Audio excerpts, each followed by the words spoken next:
ओम नमो भगवते वासुदेवाय। हिंदू धर्म ग्रंथों में हर एकादशी का अपना अलग महत्व बताया गया है। इन्हीं अलग अलग विशेषताओं के कारण इनके नाम भी भिन्न भिन्न रखे गए हैं। प्रत्येक वर्ष में 24 एकादशियां होती है। मल मास की एकादशियों को मिलाकर इनकी संख्या 26 हो जाती है। इन्हीं एकादशियों में एक एकादशी आषाढ़ मास के कृष्ण पक्ष की एकादशी, जिसे योगिनी एकादशी कहते हैं। योगिनी एकादशी का उपवास रखने से समस्त पापों का नाश होता है तथा इस लोक में भोग और मोक्ष की प्राप्ति होती है। इस बार योगिनी एकादशी का व्रत 2 जुलाई को रखा जाएगा। आइए जानते हैं योगिनी एकादशी की शुभ मुहूर्त के बारे में।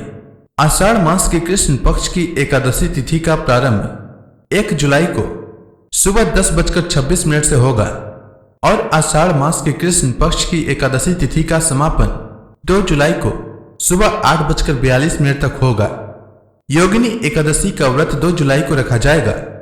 2 जुलाई को सूर्योदय का समय सुबह 5:27 रहेगा और सूर्यास्त का समय शाम 7:23 रहेगा।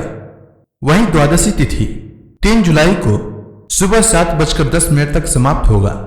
एकादशी व्रत पारण का शुभ मुहूर्त 3 जुलाई को सुबह 5:28 से सुबह 7:10 तक रहेगा। शास्त्रों के अनुसार एकादशी के दिन जो लोग उपवास रखते हैं और सच्चे मन से विष्णु भगवान की पूजा करते हैं, उन्हें जीवन में अच्छी सेहत और सुख समृद्धि की प्राप्ति होती है।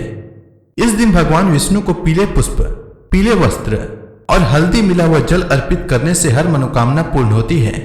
एकादशी की शाम को तुलसी पूजा करें। तुलसी माता के समक्ष शुद्ध घी का दीपक जलाएं। इस दिन ओम नमो भगवते वासुदेवाय मंत्र का जाप करें और तुलसी माता की 11 बार परिक्रमा करें। ऐसा करने से आपका आर्थिक पक्ष मजबूत होगा। शास्त्रों के अनुसार एकादशी के दिन पीपल का पौधा लगाने और उसमें नियमित रूप से जल चढ़ाने से पितरों की आत्मा को शांति मिलती है और घर में सुख शांति आती है। साथ ही एकादशी के दिन गरीब लोगों को पीले वस्त्र, अनाज और फल दान करना चाहिए। एकादशी का व्रत 10वीं तिथि की शाम सूर्यास्त के बाद से शुरू हो जाता है और एकादशी का व्रत द्वादशी तिथि पर समाप्त होता है। 10वीं तिथि पर सूर्यास्त से पहले भोजन कर लें। इस दिन तामसिक भोजन से परहेज करें और सात्विक और हल्का आहार लें। एकादशी के दिन सुबह जल्दी उठकर स्नान करना चाहिए।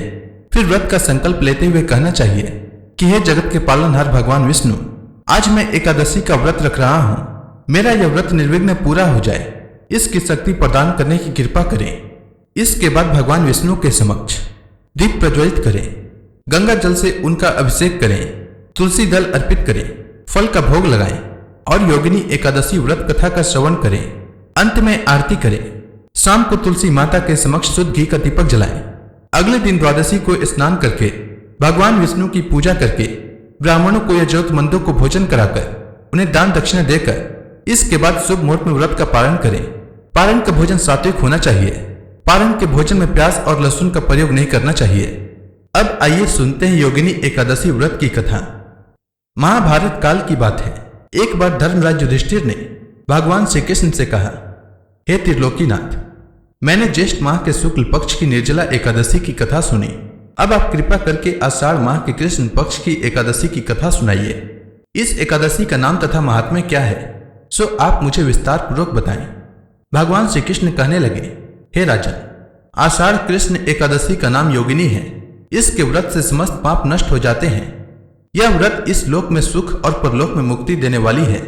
यह तीनों लोकों में प्रसिद्ध है। मैं तुमसे पुराणों में वर्णन की हुई कथा कहता हूं, ध्यान पूर्वक सुनो। स्वर्गधाम की अलकापुरी नामक नगरी में कुबेर नाम का एक राजा रहता था। वह शिव भक्त था और प्रतिदिन शिव जी की पूजा किया करता था। हेम नाम का एक माली पूजन के लिए उसके यहाँ फूल लाया करता था। हेम की विशालाक्षी नाम की एक सुंदर स्त्री थी। एक दिन वह मानसरोवर से पुष्प तो ले आया, लेकिन कामासक्त होने के कारण वह अपनी स्त्री से हास्य विनोद तथा रमण करने लगा। इधर राजा उसकी दोपहर तक राह देखता रहा। अंत में राजा कुबेर ने सेवकों को आज्ञा दी कि तुम लोग जाकर माली के न आने का कारण पता करो, क्योंकि वह अभी तक पुष्प लेकर नहीं आया।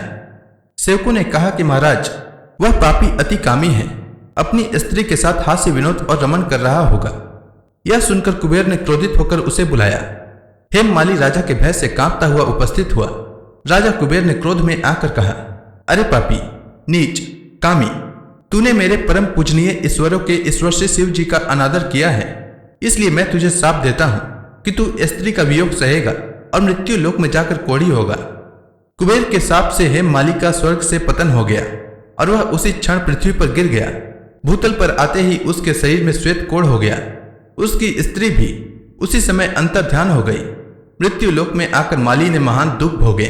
भयानक जंगल में जाकर बिना अन्न और जल के भटकता रहा। रात्रि को निद्रा भी नहीं आती थी, परंतु शिव जी की पूजा के प्रभाव से उसको पिछले जन्म की स्मृति का ज्ञान अवश्य रहा।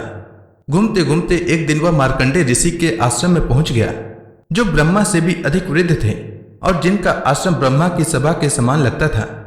हेममाली वहां जाकर उनके पैरों में गिर पड़ा। उसे देखकर मार्कंडेय ऋषि बोले, तुमने ऐसा कौन सा पाप किया है जिसके प्रभाव से यह हालत हो गई? महर्षि की बात सुनकर हेममाली बोला, हे मुनि श्रेष्ठ, मैं राजा कुबेर का अनुचर था। मेरा नाम हेममाली है। मैं प्रतिदिन मानसरोवर से फूल लाकर शिव पूजा के समय कुबेर को दिया करता था।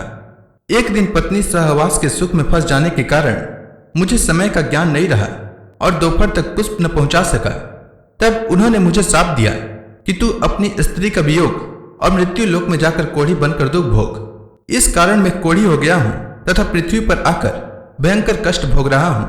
अतः कृपा करके आप कोई ऐसा उपाय बताएं जिससे मेरी मुक्ति हो। यह सुनकर ऋषि बोले, निश्चित ही तूने मेरे सन्मुख सत्य वचन कहे हैं, इसलिए तेरे उद्धार के लिए मैं एक व्रत बताता हूं। यदि तू आषाढ़ मास के कृष्ण पक्ष की योगिनी एकादशी का विधि पूर्वक व्रत करेगा तो तेरे सब पाप नष्ट हो जाएंगे। यह सुनकर हेममाली ने अत्यंत प्रसन्न होकर मुनि को साष्टांग प्रणाम किया। मुनि ने उसे स्नेह के साथ उठाया। हेममाली ने मुनि की कथनानुसार विधि पूर्वक योगिनी एकादशी का व्रत किया। इस व्रत के प्रभाव से अपने पुराने स्वरूप में आकर वह अपनी स्त्री के साथ सुखपूर्वक रहने लगा। भगवान श्री कृष्ण ने कहा, हे राजन, यह योगिनी एकादशी का व्रत 88,000 ब्राह्मणों को भोजन कराने के बराबर फल देता है। इसके व्रत से समस्त पाप दूर हो जाते हैं और अंत में स्वर्ग की प्राप्ति होती है। तो प्रेम से बोली भगवान श्री कृष्ण की जय, विष्णु भगवान की जय। उम्मीद है आपको योगिनी एकादशी व्रत से जुड़ी जानकारी और कथा अच्छी लगी होगी। अगर आपको यह कथा और जानकारी अच्छी लगी हो तो कमेंट सेक्शन में ओम नमो भगवते वासुदेवाय लिखना न भूलें। धन्यवाद।